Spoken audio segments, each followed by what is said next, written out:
2019 X5. We replaced the windshield in this vehicle. As you can see there, we have a fresh glass installed and the vehicle is fully reassembled. We're going to go over resetting that front camera, which is that component there.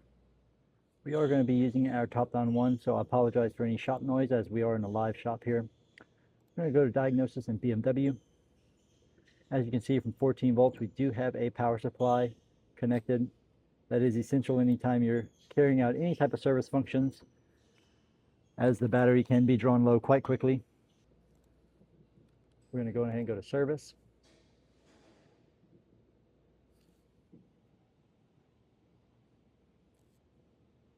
Driver assistance, camera support, and KAFAS.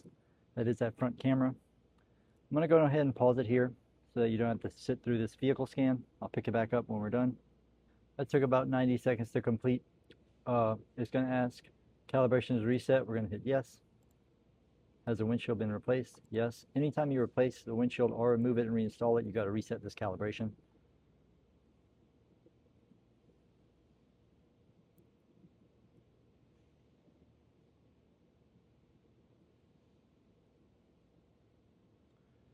According to the tool, we got calibration started. We're going to finish out. We'll go check the status in the vehicle. Here we are in the vehicle with that driver assistance being prepared message on the dash. That means that we did get that calibration carried out successfully. Well, entered the calibration mode. Now we'll have to drive the vehicle.